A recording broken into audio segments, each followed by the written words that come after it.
the truth was my identity hadn't caught up to my acquisition. So I literally had $5 left. I had a $5 bill that I was hanging on to like for dear life. We had eaten all the food.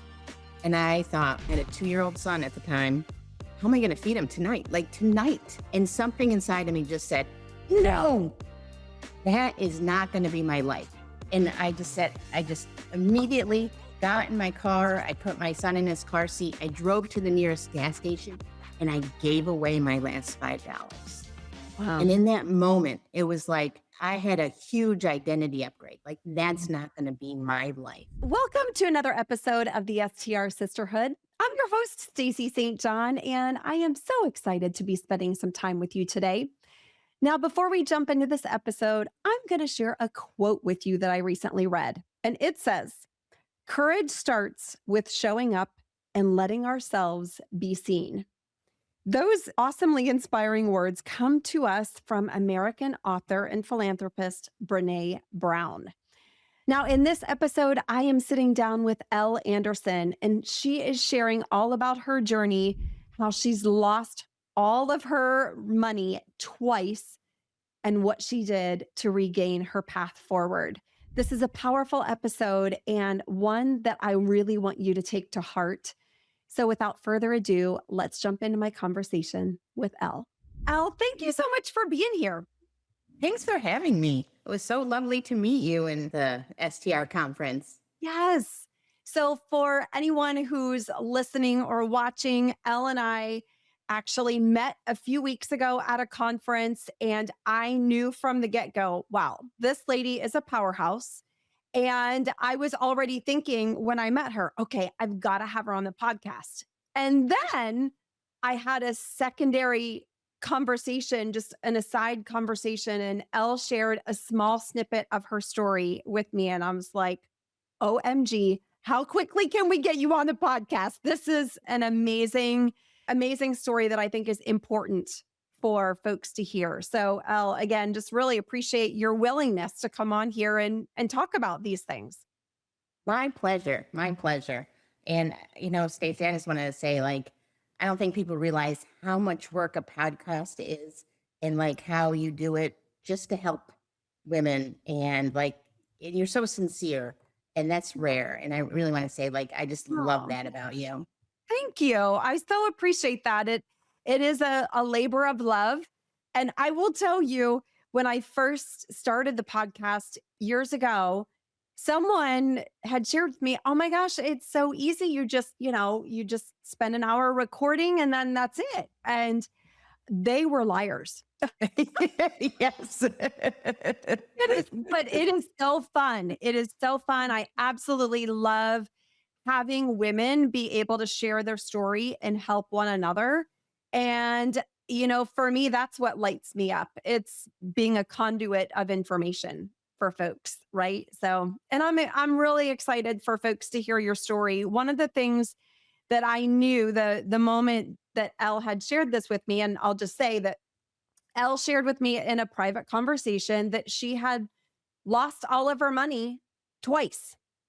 And she shared a little bit, I know a small bit about how you were able to move through that and how you pushed through it. But Elle, can you start with us at the very beginning? Talk to us about before you lost your money the first time. What was life like then, and what did you do? I made acquisitions. I got a small amount of information about buying companies. And I was like, hey, I think I was made for that. So with no money and no experience, I thought, this is what I'm going to do. So I did it, which, you have to, usually right now we all raise debt anyway. We get the debt, but we usually have our own equity. But I didn't have anything, so I had to raise the equity. Then I had investors. Then I had to manage the business and grow the business. So it was a juggling act. That's how I started. And so let's just dive into that a little bit, because I know that acquiring businesses, a lot of folks don't even think about that as an investment strategy. And folks invest in businesses just like they invest in real estate, correct? Yes. Yes.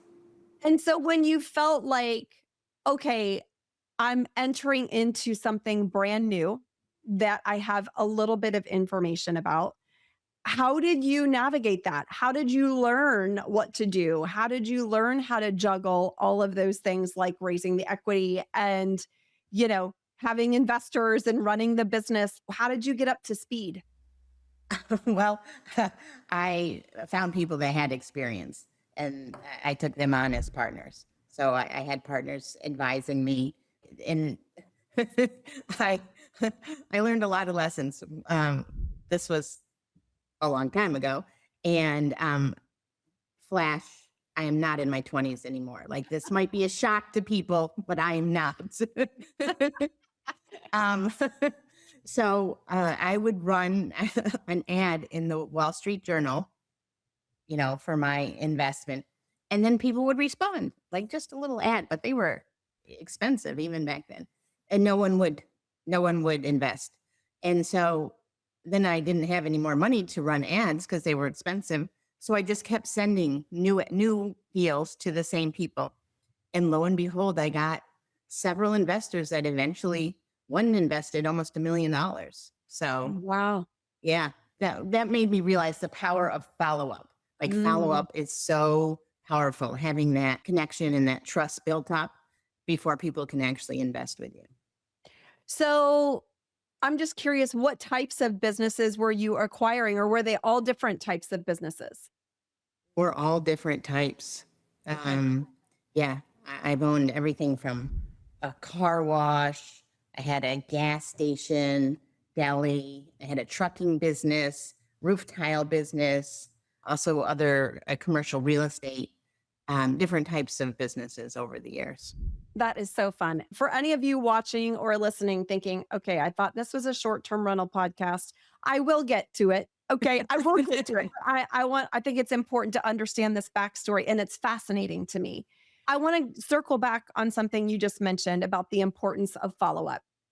For anyone who is looking to co host properties, or anyone who is building a property management business, what Elle just mentioned about follow up is so critically important, because what happens is, and Elle, you've probably experienced this yourself, where someone might follow up once and maybe you missed that email, or maybe you're in the midst of something and you don't have the opportunity to respond and then it slips your mind.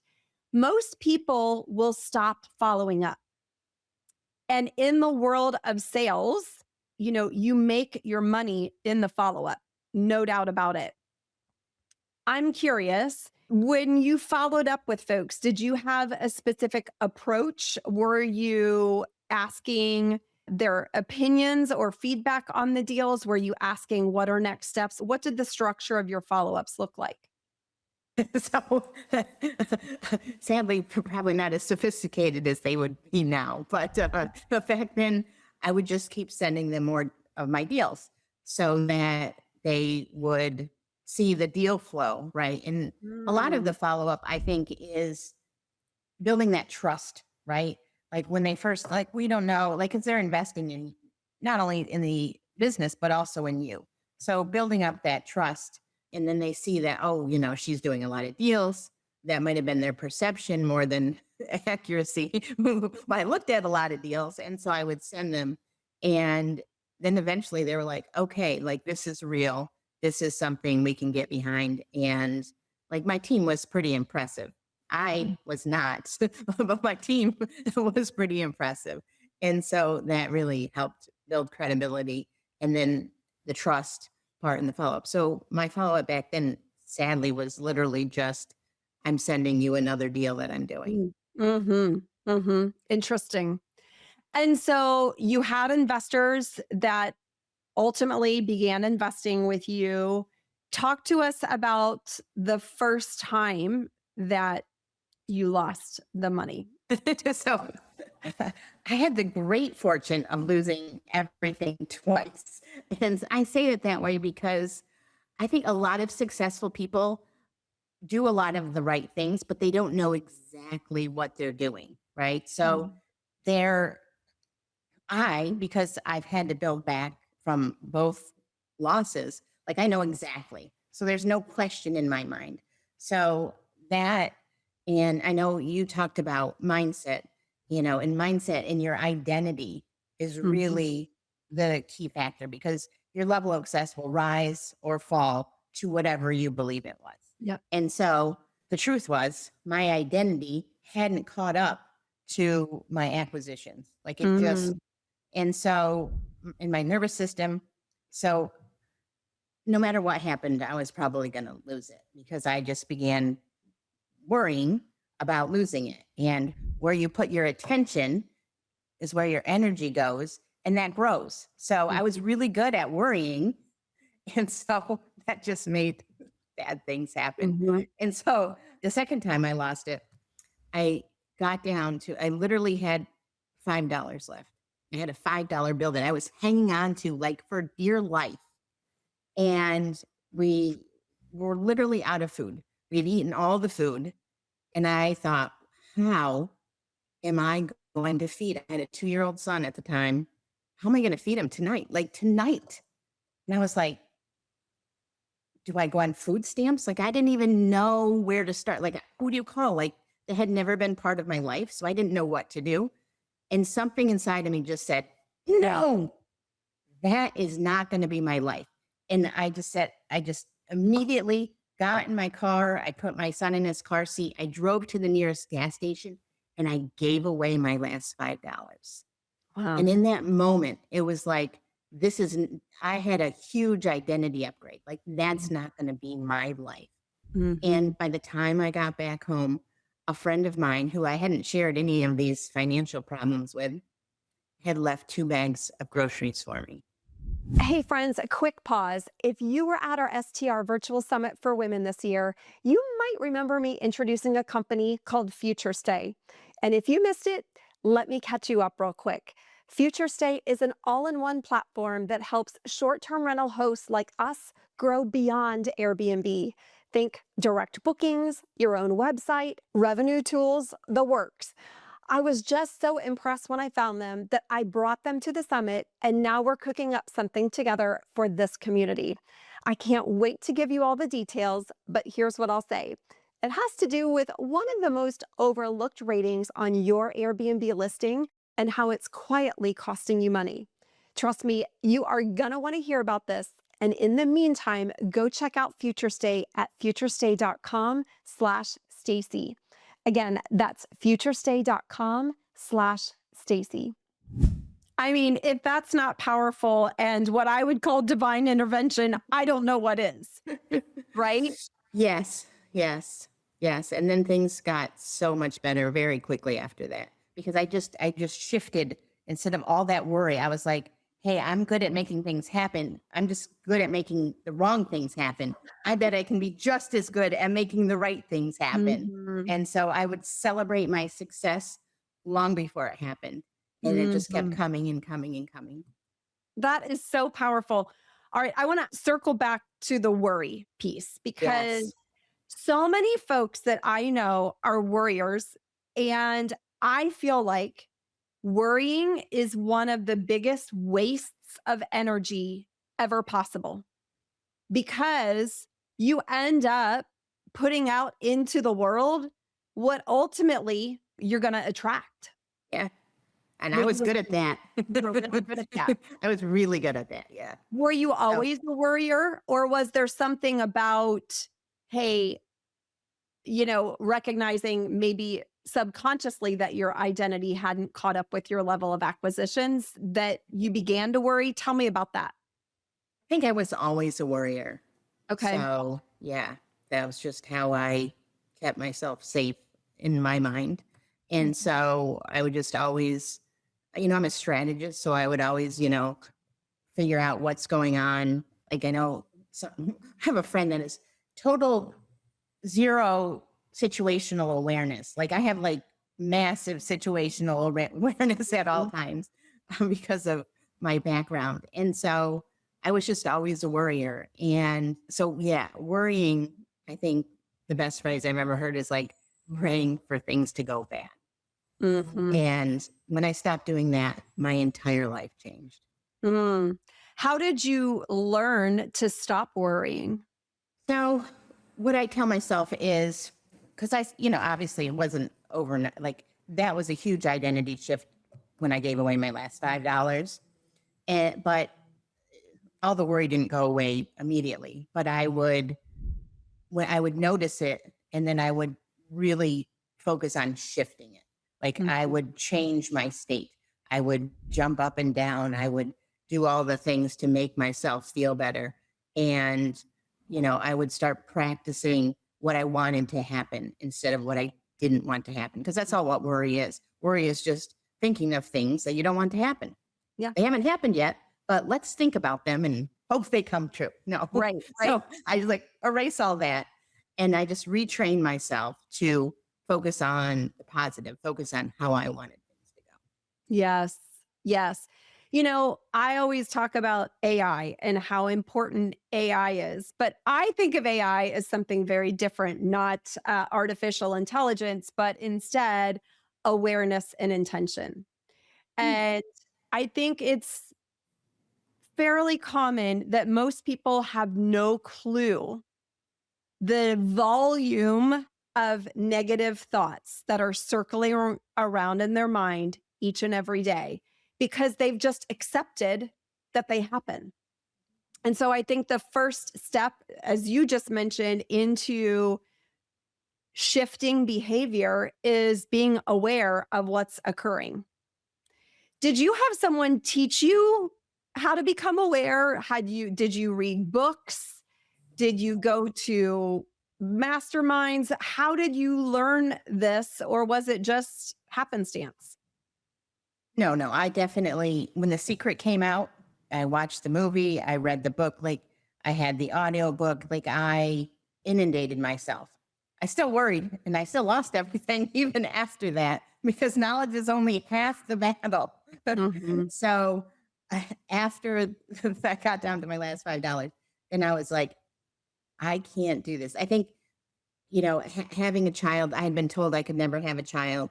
And so then I really wanted to have it and I focused having a child and I did. But once I had him, like, I guess the level of responsibility I felt was much higher and it started making me worry again. And Mm. so that led to just worrying about everything. So even though I knew what to do, I wasn't doing it. And so, but I really studied. I studied every book I could get my hands on, and I really devoured everything about identity, mindset, nervous system, so that I could make a permanent change that wasn't going to Mm. lose a fortune again. Right, right. One of my favorite books and how I learned about mindset and training your brain for success is a book called Inner Size. And it's a book by John Assaraf. And I when I was exposed to that, I felt like my whole world changed. That I literally started thinking about the fact that my brain is literally, it's just a data center. It's just a big old massive computer, right? Yeah. And what we input into that computer directly affects the output that we're able to get from it. So if you haven't read Inner Size, I highly recommend it. It's pretty amazing. Okay, I haven't read that one. I think I've done some other John Asroff, Mhm. but not. He's I don't think phenomenal. so. Yeah. He's Yes. phenomenal. Yes. So I want to go back to the first time you lost your money. Yes. Tell me about how you felt when that occurred. I mean, I can only imagine, right? But tell me about how you felt and tell me about what your thought process was to start rebuilding. I mean, at the time, I felt devastated, like Mhm. completely, especially the first time. I felt devastated because I didn't know any of this knowledge back then. So I felt like a failure. I felt like I wasn't good enough. And so it took a while for me to be able to start making acquisitions again. Mhm. So it was a rough period, but I think I'm going to say, how long did it take me? Maybe a year, a whole year before I made another acquisition. And you see, I made 27 acquisitions. So a year was a really long time for me to wait, but I did. And I made it successful and I grew it. I think I grew that one from like 3 million in revenue to 7 million in like maybe a year and a half. So I got back on my feet, Yeah. Yeah. but, but I didn't have the core knowledge even then. Right. So, you know, I just, because I think if you don't really understand what is driving it and what is creating the success, right? So it's not, you know, mindset eats tactics for breakfast, right? So Mhm. you can, and we've probably all done this, like over the years, I have seen people that are dumb as anything be successful. And I would be like, I'm actually smart. Like, why is this keep happening to me? Yeah. Right? I mean, I saw some people that was like, how possibly are you successful? And once I understood about mindset and identity, like who you believe you are inside, then it all made sense. You don't have to be smart. You don't even have to be good. You don't even have to have the best tactics. You just have to believe that it's going to be successful. Yeah. And I think a lot of people, when they hear that, are like, that's just a bunch of fluff. Like, that is a bunch of woo woo. And Mhm. I am here to tell you, and Elle is here to tell you, it's not. You know, it's really not. I also think, Elle, it's important. I would love to dive into how you have what your recipe for success has been, right? What your recipe has been to bounce back. Part of it is the identity, of course, but you don't just believe and then sit around eating bonbons and just waiting for the universe to come to you. Talk to me about some of the strategies that you've had to put in place to not only bounce back, but also take the businesses that you've acquired and improve them. Yeah. So I mean, momentum is huge, right? So Mhm. you have to have motion, you have to have action. Even if it's not perfect action, like you're gonna learn and you're gonna adjust and you're gonna get better. Mhm. So to me, like I'm very action oriented. And so, that's what I do. Like even in short-term rentals, I had made a great acquisition in the Poconos. I bought it for $477,000. I had to redo it and it was doing $330,000 a year. Wow. So that's like a home run, right? But then when I looked at what it was actually worth, it was worth like $1.8 million. So when I looked at that, you know, the $1 million gain, like that wasn't a home run if you look at that equity, right? So when I look at the value of the money, I thought, okay, I need to sell it, in which I did. And now I'm repositioning and buying several houses from there. Yeah. Yeah. How about action? For Action sure. beats inaction every day of the week.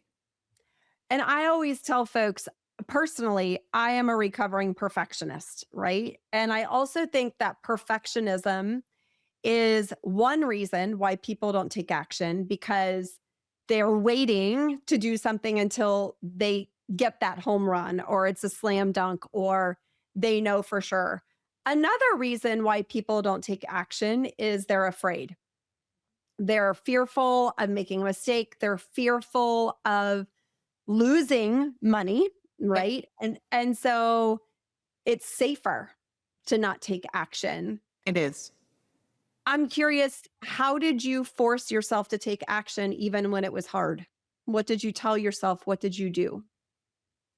Well, for me, I mean, I'm an action taker. Like, you just have to do something. You can't just sit there and wait. And so that, for me, I mean, I've jumped out of a perfectly good airplane before. Like, you just have to do those things that make you afraid. I mean, the first short-term rental I bought was 225,000. So, I didn't start out big. I started out small to test it, see if it's going to work. And it did. Mhm. I think I think I did about $80,000 a year. Um, and so that was good. That was really good. So you don't take perfect action, but you do have to take action. Mm-hmm. Otherwise, nothing changes. So you're going Mm-hmm. to make mistakes. Like just accept you're going to make mistakes. It's not going to be perfect, but you're going to learn. And if you don't get going, you're never going to be successful. Right. Right. It's so true. And when we do make mistakes, and we're all going to make them, I think the failure comes from mistakes only when we don't learn from them. Right. Yes. When we fail forward and we learn from the mistake and then put it to good use to either prevent it from happening again. I'm always about, can we build a process that will prevent this issue from happening again, right? Yes. Um, but I also think it's easy for folks when they haven't made that identity shift that we were talking about. When a mistake occurs, it's easy for folks to spiral backwards, right? It's easy for them to start telling themselves, oh, see, you aren't cut out for this, or, oh, see, you did lose that money and you were afraid of it and you shouldn't have ever, begun in the first place. So I think it's very difficult for folks to keep the mindset moving forward, keep the belief moving forward in the wake of mistakes. Would you agree with that? And what words of wisdom would you have for someone who might be experiencing that? I mean, having lost everything twice, like I really think that is a wonderful thing now. Like truly believe it because I would not have learned the things I did. I have no fear. Like I know I'm going to be successful, right? So sometimes it's not always making the perfect decision, but it's making your decision right. You know, Mm, making it if you believe in it, that's more important than anything else. And mm, so, but if you don't get started, you're going to be where you are now. I mean, mm, and if that's okay, that's okay. But like, I would rather go and lose everything, God forbid, and learn and grow. So then, next time I'm even more successful. mhm, mhm. So tell me a little bit about your journey from business acquisition into short-term rentals. What did that look like? Well, at the time, I had about 120 employees and was working a lot. I'd get up at 4:30 in the morning and I would probably stop working, sometime in the evening, sometimes very late. And my son was getting older, and I just thought, this is it. Like, I got a chance to divest, and I took it. And then I said, well, I know I have got to do something else. So I started, researching. I'm a big into research. I do a lot of due diligence. That's one thing in acquisitions. The more that you know, the less you have to invest because Mhm, you find all the things. So I'm big into you cannot do enough due diligence. Well, you can overanalyze, but you have to do really deep due diligence to make sure that you're making good acquisitions, which I did. And I thought, oh, wow, this is fun, right? Like my life is just, I have more time. I have it's just so much better. Like somebody asked me the other day, like, hey, why aren't you doing acquisitions anymore? Like, why don't you start doing that again? I was like, oh, no, I will never go back because it's all consuming, right? It's when you mhm, have a business. I mean, short-term rentals and people got upset with me, but it's a lot easier to run, right? There's a lot more automations you can do. When you have a business and you have 120 employees, you can't just have all the free time in the world. right, right. So it's just a different animal. And so I love it. I absolutely love it. I like finding the gaps in the market like that, this market doesn't have this and I can I see that it's successful in these similar markets, but this particular one doesn't have it. And I can put that in there and usually really outdo the market. So, I love that approach, and we talked about that a little bit as well. Curious if you wouldn't mind sharing with us how and you go about finding the gaps in the market. What does that process look like for you? So, for instance, in the Poconos, I bought a house with an indoor pool. And so I had to redo the entire indoor pool. But it, like, if you look in the Smokies, right? I look at the Smokies. The Smokies is a mature market. So I don't own anything, and I probably never will own anything in the Smokies because I think it's very competitive. So I tried to go and look. When I invested in the Poconos, everything was, you know, kind of old cabiny, like it used to be. And then, a lot of them still said, bring your own sheets. So, and that wasn't that long ago. And so I thought, well, that's the market I want to compete in. Mm, So, just doing, uh, design and the right amenities, but there weren't in the Smokies, there's a lot of indoor pools, right? And there's a lot of new construction for short-term rentals. So I try to stay out of any markets that have a lot of new construction for short-term rentals because it's hard to compete because the builders keep putting new and better things in. So, mhm. I mean, when I got into this, I lived in Orlando. I thought, oh, this is going to be great. It's right here. No, I never bought anything in Orlando because it never worked out on the number side. Mhm. So, but in the Poconos, it was great. I mean, there was, I think my house, which I bought for $477,000, was the number 10 producing revenue wise in all of the Poconos, which I think has about 8,000 short term rentals. And Wow. it had 6 bedrooms.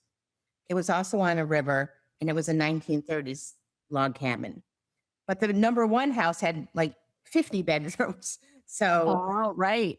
yeah, but in that market, indoor pools clean up. So Mhm. that was a gap in the market. And so I look through that. And so I also look at markets where they have like I looked in Broken Bow. I was like, "Oh man, this house is beautiful. I can get a good deal on it."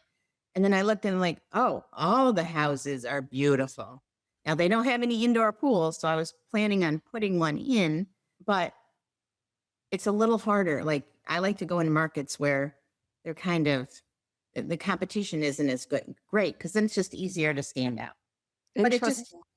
yeah, I like to go into markets, but right now I did really well in Asheville, but I'm going back into Asheville, even though the competition is tough there because there's a lot of high design, but there are not a lot of year-round pools. Mm, So I'm going to do a year-round pool. So it's not going to be totally indoor, but it's going to have like one of those domes over it. And I right. also can add a lot of square footage, which makes a huge difference, is being able to add square footage.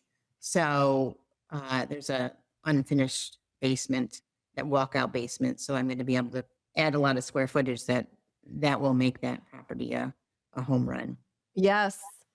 And I'm curious, I'm hearing you talk about, buying in different markets and looking for the gaps that you can fill, which I think is such a brilliant strategy. I'm curious if that approach of finding the gaps, finding the niches has come from your business acquisition side and you've transferred that knowledge or transferred that approach into short-term rentals. Talk to us about that. And also, if you have also transferred other things from your business acquisition side into the world of short-term rentals. Yeah, absolutely. I mean, definitely due diligence. That is key. Like, I'm really big into due diligence. Like, if I go and buy a property that is in a neighborhood, like I go meet all the neighbors. I call it my muffin strategy. I go get the best muffins they've got, and I take them to the neighbors, and I meet the neighbors, and I talk to the neighbors. And so that right there, that cuts down way many problems. I'm like, if there's ever anything, here's my cell phone. This is my personal cell phone. You just message me and I will get this taken care of. Like, I Mhm. am a good neighbor. And so that has been very helpful. But also, other due diligence, I look deep in the market. I mean, at the beginning, obviously I didn't have a top producing property, but I saw what they were, and I figured out how can I create a top producing property. And Mhm. so initially I hired a designer for my first one. And then my husband was like, well, I mean, this is nice. It's okay. But like Elle, you can do better than that. Right. So, and I realized that like, I really like design and not like, and I don't do this for anyone else, only for myself because it is a lot of work, Mhm. but it's fun. It's creative, but I look at it much more as a return on investment than I think most designers look at. Like, is it pretty, and Mhm. I look at it really more is, I'm going to be able to get a good return on this investment Mhm. and And when you're still oh, make it cool. yeah.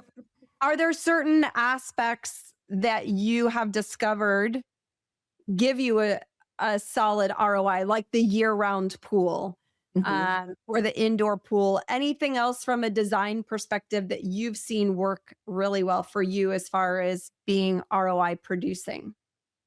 Well, I typically get bigger houses and I, cater to families. So I try to have something fun for everyone so that, you know, whoever it's usually the mom that plans the vacation, she can be the vacation hero, right? So you've got to have something for the teenagers, you got to have something for the smaller kids. And so I put slides in my houses, like from one floor to the next floor before. And I try to put really unique things. Like I have this house I sold in Asheville. I took these 4x4 wooden blocks and we Mhm. had markers there. And then we had these little tiny shelves where they fit just in perfectly. And so everybody could do one and put it up there. And, then, after so many months, I mean, the whole wall was filled. We had to add more and more shelves. So I think like little touches like that, that don't actually cost a lot of money, but I think add a lot of value. Like Mm. as, people enjoy that, like that makes their trip more meaningful. Mhm. I'm curious, that's such a unique approach. Where do you get your ideas for these creative things? So that particular idea, I actually saw it in an airport.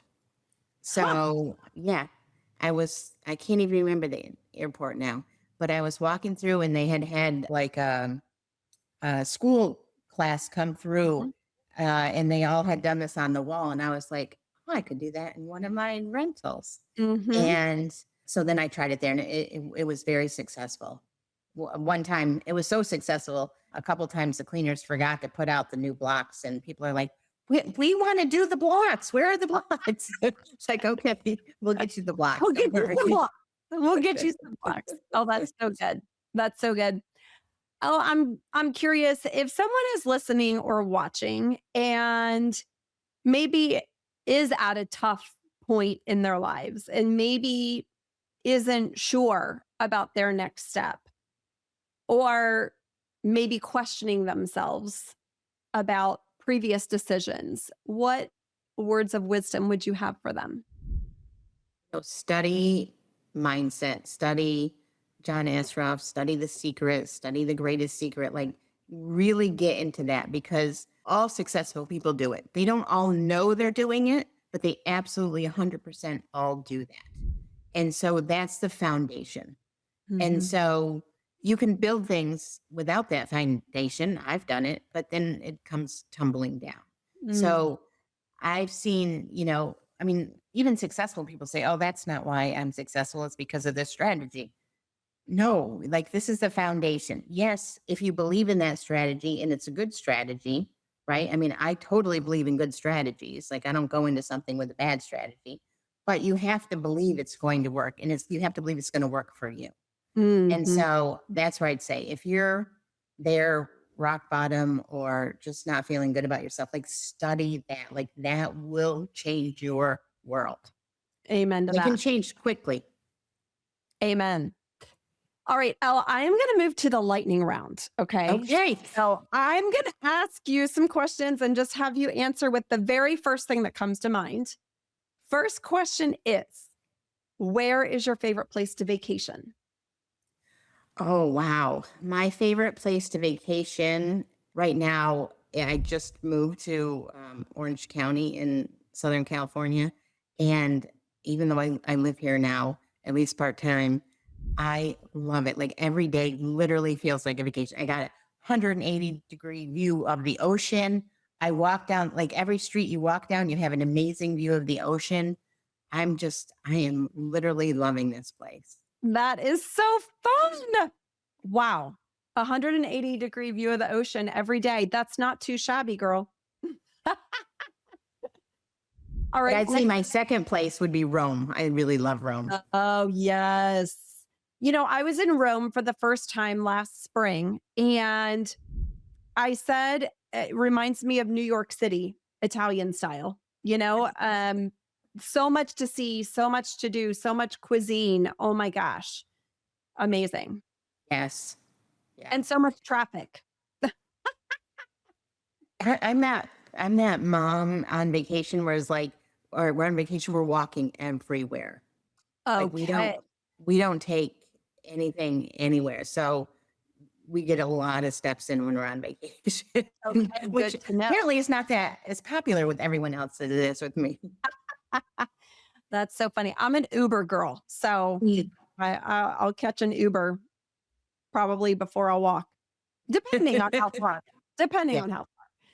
I'm like Okay, 2 miles, we can walk, no you problem. can walk that, sure, no problem. All right, what's one place you've never been that you want to visit? Oh, I want to go on a safari in Africa. Hmm. Yeah. I want the lunch with the giraffes. Yes, yes, yes. That's on my bucket list as well, for sure. One of my team members is from South Africa. And so we've been quietly planning, okay, if we could we do a safari in 2027 or 2028? And she's like, I'll help you set it all up. She calls it the bush. She goes to the bush all the time, right? For folks in Africa, it's just like what you do, right? Yeah. Yeah. So amazing. Okay, next question. What's one thing you know now that you wished you knew when you were starting out in the world of short term rentals? A lot of things. At the beginning, I did not focus on the outside yard nearly enough. Mm, So my first house, I put in a hot tub in a gazebo and cornhole, and that was it. And I had like an acre, so I could have done so much more. And I hmm think a lot of the outside amenities really drive bookings. hmm Interesting. Interesting.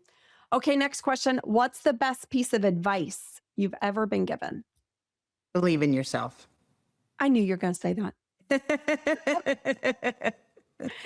That might be the hardest one to actually do, but that was the Right? best advice. Yes. Amen to that. Okay, last question. What's one thing and or person that you're grateful for today? Oh gosh, I am grateful for my son. I was told I couldn't have children. He's my miracle child. He just turned 17 Oh, and I just adore him. And uh, we still have fun together. But I love how he challenges me. Like he's like a super negotiator. And it's like just, negotiates his curfew or negotiates how much, you know, food you're going to buy for him at the store? Like, what does he negotiate with you? everything, literally everything. I'm like, you are like the best negotiator. I don't stand a chance against him. But and he'll give you very good logical reasons why it should be this way. It's not just, oh, I want this. Mhm. So yeah, Maybe he'll be a lawyer. What does he want to do? he wants to be an entrepreneur. So Well, that's fun. yes. I I love don't know seeing. where he gets that from. I wonder. I wonder. That's so good. Elle, if folks want to learn more about you and or potentially explore how they can hear more from you, what's the best place for them to find you online? They can follow me on Facebook at Elle Anderson or on Instagram at Real Elle Anderson. I love it. Elle, your story is so inspiring. And I just want to thank you for being willing to share it and to help other people. Thank you for having me. You're just so delightful, Stacy. Oh, And I mean, you're just so heart-centered and sincere and like you really want other people to do well. And I just really admire that. thank you so much. Thank you so much.